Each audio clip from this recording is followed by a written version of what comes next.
Joao Fazenda My father, Azzam Jarrar, died last month. He was a proud Palestinian, a refugee, a civil engineer, a farmer and an entrepreneur. He was also my friend and mentor. He taught me the multiplication tables on our way to school in Saudi Arabia. He taught me how to question authority when we lived in Iraq. He helped me finish my master's degree when I lived in Jordan. Above all, though, he was the gateway to my Palestinian roots and identity. My dad fled his home with his family in 1967, when Israeli soldiers invaded and occupied the West Bank. He went first to Jordan and then to Iraq, where I was born. I was the first Jarrar to be born east of the Jordan River since our family was established on Palestinian land centuries ago. I didn't have the chance to visit my relatives on the West Bank until 2015, when I traveled there for a short work trip while working for a Quaker non-governmental organization. Being in the diaspora meant that I wasn't given the opportunity to connect with the land and people. My only connection to my family history was through old stories and a few blurry pictures that my father took with him when he left as a teenager. That's why, after my father died in Jordan in October, it was so important for me to visit my extended family in the city of Jenin, to mourn his death with them. Unfortunately, I was prevented from doing so by the Israeli government. I had visited Israel, the occupied West Bank and Gaza Strip 2 more times since that first trip in 2015. Like most Palestinian Americans, I was questioned at the border about my family and personal life 4 hours before being admitted. My latest visit was different. This time, Israeli officials were mostly interested in my work, even though I made it clear that my partner, Ali McCracken, and I were traveling in our personal capacity to mourn my father and visit my family. I'm the Middle East and North Africa Advocacy Director for the human rights organization Amnesty International USA. In that capacity, I have played a leading role in a new campaign that seemed to get the Israeli border guards' attention, a campaign calling on governments to ban goods from Israeli settlements. The officials who questioned me asked why Amnesty has a problem with Israel. I kept trying to steer the conversation back to my dad's memorial service, but they insisted on discussing the organization's work. Ali, who also works for Amnesty International, was questioned for a long time, too.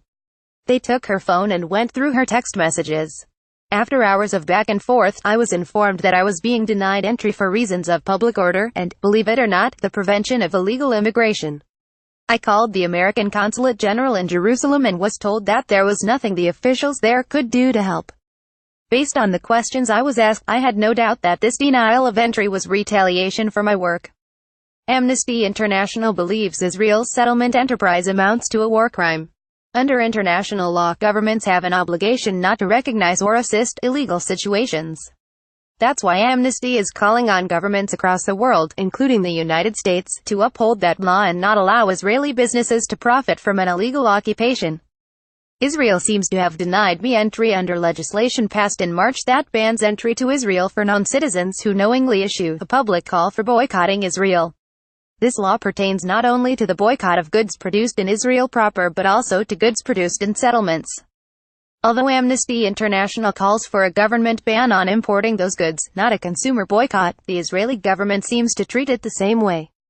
Could my teenage dad fleeing his hometown half a century ago have imagined this happening to his son? I wanted to visit his old school and my grandparents' old house. I wanted to touch the olive trees he climbed as little boy, and eat harissa, my favorite Palestinian dessert made of semolina and coconut, from the shop in central Jenin. Does it even exist anymore? I wasn't just upset about missing my dad's memorial service. Before I left the United States, I told my 4-year-old son that I was going on a trip because his grandpa had died. He cried a lot. Then he asked me if we could plant his grandfather back in earth like a plant, and wait until he grows back. I told him we couldn't. He said he would just use his imagination. I tried to use my imagination while I was being sent back from the border crossing. I tried to imagine my family's land that I couldn't plant my father back into. When I returned home, my son asked me about the trip, and I had to tell him that I wasn't able to go. He looked confused. I couldn't explain the details, my work, Israel's settlements and the occupation, its unjust laws that stifle civil society. I know I'll have to tell him about all that someday. It won't be an easy story to tell, not only because of the Israeli government's actions but also because of the United States government's lack of action. Although I've tried to follow up, my own government has not stepped in to protect my right to equal treatment, and yet continues to help sustain illegal settlements by allowing the flood of Israeli goods into American markets. Israel must respect my right, and the rights of others, to engage in peaceful human rights work without fear of reprisal. Whether or not the Israeli government agrees with my work, and, of course, I know it doesn't, I still should have been able to take part in those most human of activities, mourning my father and celebrating his life.